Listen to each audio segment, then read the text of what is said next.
First of all, thank you, Abraham, for choosing the best channel, vehicle, loving person, Esther, who just finds the right word, the right feeling. Oh, we got a good one. It's so perfect. We got a good one. But you all are good too. Absolutely. Yeah. Thank you so much. Yeah. So many questions. Some of them are academic. Some of them are practical. I'll start with the one that actually got me to light up. Yes. I like to talk about the balance between appreciation of the now and then the becoming of what's more. So many times, as I keep doing this work, things just pop up, instant manifestation, and all of a sudden, I'm thinking about the next, but I don't want to misappreciate. Well, before you go too far, we want to point out to you the perfection of your question. Because you said, I want to understand the balance. And then you went on the balance between appreciation and the manifestation of it. And that question was perfectly balanced. In other words, because you understand, as long as the appreciation feels keen, then you're right there. Here's a it's going to feel odd example. Esther remembers many years ago sitting and looking through catalogs. They came by the hundreds to her mailbox. And she would save them until she had an evening that she could sit and look through them. And for the first hour, it was really fun. And then after a little while, she would feel worse and worse and worse and worse and worse because there were so many unmanifested things in those catalogs. At first, it was that idea, oh yeah, that would be fun to experience in this way. But after too many things that you don't yet own, it got out of balance. Have any of you ever done that to yourselves? Where at first it's fun and then you just think, I want to die. Because you've accentuated the gap between your desire and your manifestation, and you just got out of balance. Can we turn that around a Yes. little bit? So Yes. more like I know from a young age that my desire will take me anywhere I want. Yes. But if I stand on that desire, not paying attention to the resistance, I'll get there, but I'll feel run down when I get there. So more and more. Well, you can't even really get there. You can't really get to where you want to be without feeling good in the process. You can get to some manifestation that sort of replicates it, but the true essence of what you wanted, you miss that mark unless you're feeling good. Absolutely. So sometimes you get to the thing you thought you want and it doesn't feel that exciting anymore. Sometimes it's just a thing that's taking you to the next. It always is that. Not sometimes, it always is that. 100% of the time it's that. So there's these two parts of me. So when you hear people say to their children, or you say to your children, are you never satisfied? The correct answer is no. Absolutely. No, in the sense that there will never be an ending to the desires that are flowing. But that balance that you're talking about is the satisfaction in the moment. Because what you're reaching for is seeing your goal or your desire through the eyes of Source. So how does Source see it? It is happening. It's a done deal. It cannot not happen. It's right on course. It's unfolding perfectly, and it's feeding you just like you wanted it to. Do you know that desires unfolding are like fuel? They're like fuel along the way, and you never want to run out of something to eat. But so then, what does it matter? The desire doesn't matter as much. I more and more think, what's the momentum doing right now? Because the desire I thought I wanted is going to always evolve into something more. So why be so not allowing myself other aspects of life? You figured it out. That is the secret to all of this. Because when the desire itself is the manifestation you're reaching for, you've got it made.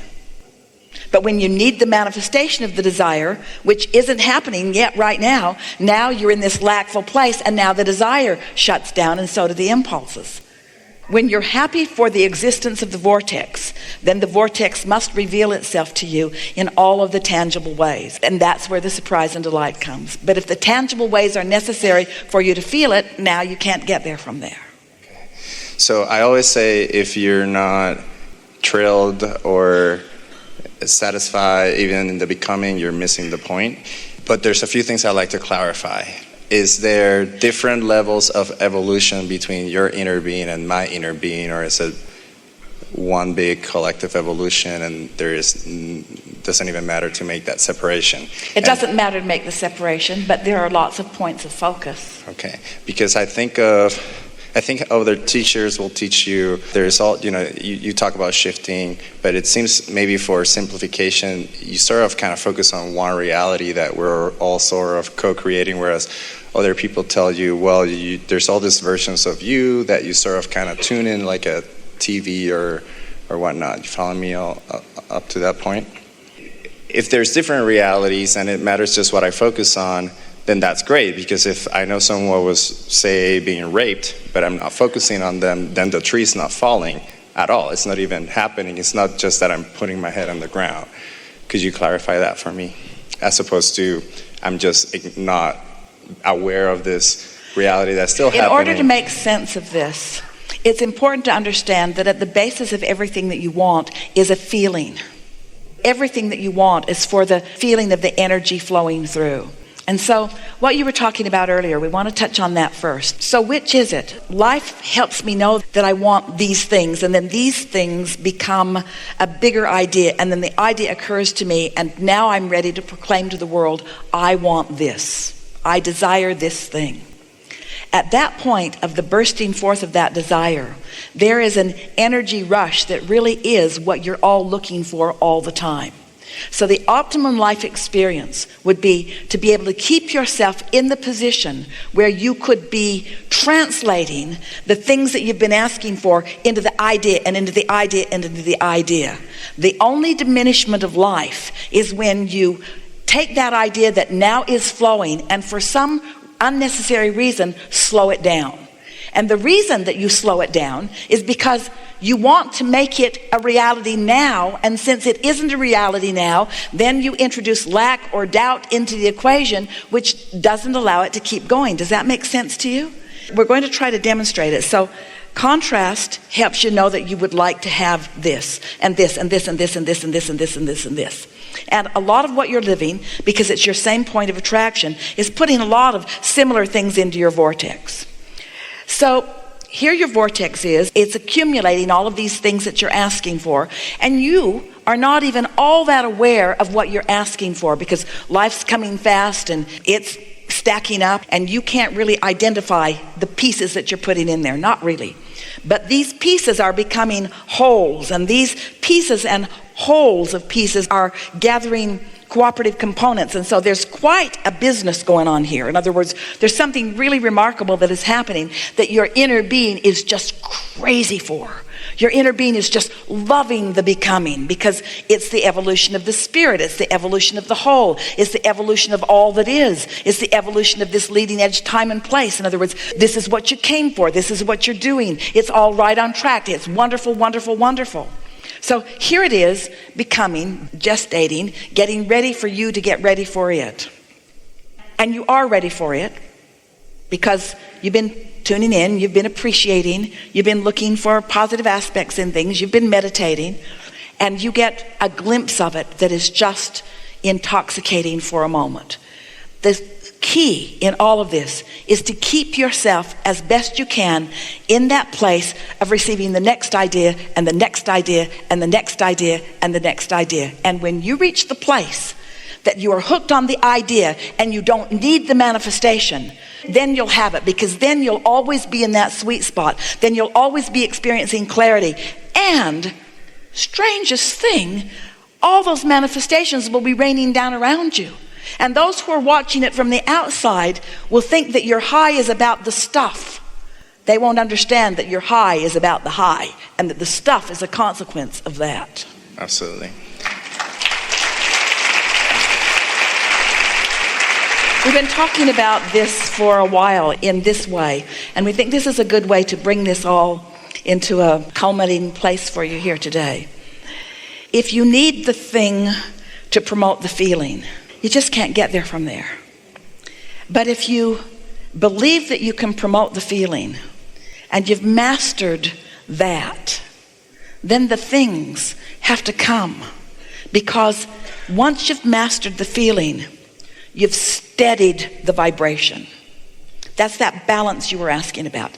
And once you've steadied the vibration, a consistency will happen which will cause momentum. And the momentum is necessary for the creation to come about. But when you want it but, and want it but, and want it but, then you don't allow the momentum to move into that creative. So here's what I know. I had this blessed experience where I had, the best way that I can explain it is everything conversion to this point of being a singularity where every sound became the most harmonious, every image became just this white, pure light. And the best I can describe it is crystallized, pure love, well-being. We call that in alignment with your inner being and seeing the world through the eyes of Source. Absolutely. And so I had that experience where I know it's not that I will get there. I know that part of me is always there. It's always calling. It's what's actually that Disney river that's always flowing. Yes. And it's pulling me to. So then there's this mini little part of me here in the real world trying to soar.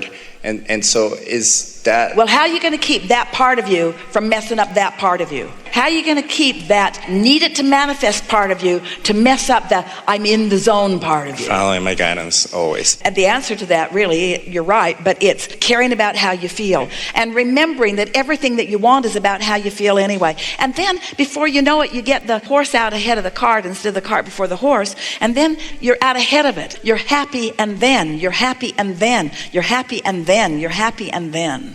So that part of me is always there. I kind of given up the idea that this little part of me has free will. It has either turning the valve or on or off, because the free will comes from the bigger part of me that has the longer momentum. But that little part of you that you're talking it's about, important that too. important little part of you that you're talking about, is the part of you that put all the stuff in the vortex to begin with. It's the part of you that put all the stuff in there. It's the part of you that understands the relationship between who you really are and who you're allowing yourself to be. There is no downside to you. There is no part of you to talk smack about. I want to clarify that. I'm not talking smack about it. I'm just trying to make the bigger point of that this little part of me is what turns the valve all on or partly on or not based on, like you say, the opinion that I'm formulating right here, right now. But there's something about the way you're describing it that's not quite right. And what that is that that part of you that's not very well connected can become better connected. And then that part of you that's a little better connected can become better connected.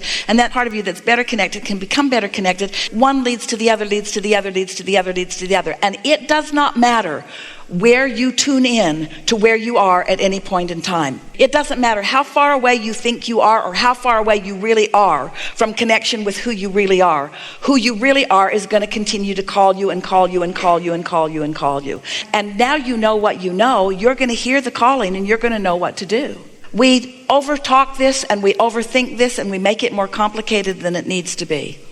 I'm getting to the question. So we are out of time.